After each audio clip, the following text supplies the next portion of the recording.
25 years after the Cairo Promise. Indeed, since Cairo in 1994, we have made some incredible progress in terms of reducing maternal mortality by 40%, reducing child marriage by 10 points. But we have also made an increase of 25% in terms of access to modern family planning. So it's incredible progress, but we have also a lot of challenges, especially in West and Central Africa, where, for instance, in a country like Sierra Leone, you still have over 1,300 women losing their life for every single 100,000 live birth. That is over 20% of the, over 20 times the 75 deaths per every 100,000 births we set as a target in 1994. And in a large number of countries, maternal mortality is 10 times higher than the target we have set in Cairo in 1994. The Nairobi summit will be seeking to change these statistics as the world has set itself a target to meet zero maternal deaths, zero unmet needs for family planning, and zero violence and harmful practices against women and girls.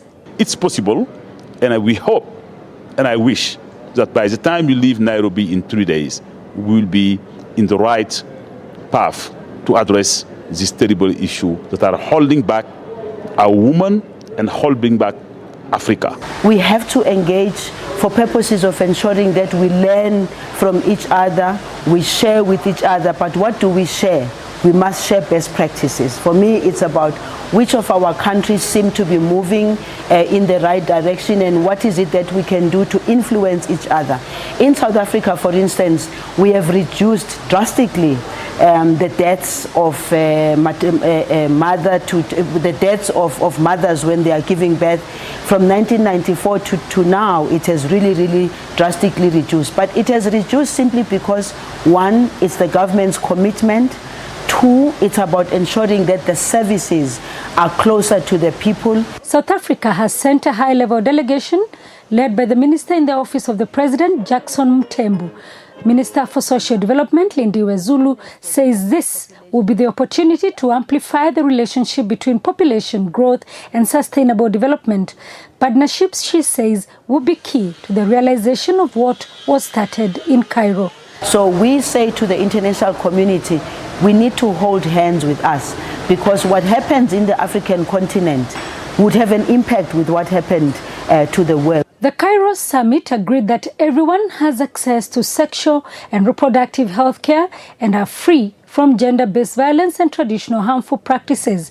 The Nairobi summit will look at the progress made so far in attaining these goals, as well as financing the ICPD agenda and taking advantage of the global youth bulge, also known as the demographic dividend. Firstly, we have to have the conversation about what is it that we need to do to harness the energies of the young people, to harness the growing population of the African continent. So it takes us back to the reality of growing our economies. I think if we don't do it, I'm afraid that we're going to be in trouble, because the situation we see today, young people crossing the desert, young people crossing the Atlantic, young people on the street threatening everybody, will be growing.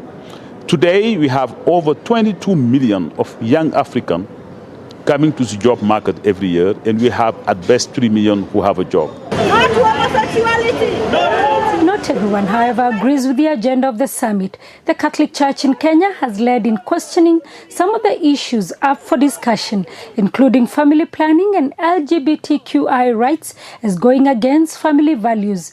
South Africa disagrees. The choices must be left to the people, but at the same time, it's important for us to give them that empowerment. The summit will come up with a Nairobi statement, which will set the agenda ahead of yet another deadline that the world has set itself, 2030. Sarah Kimani, SABC News, Kenya.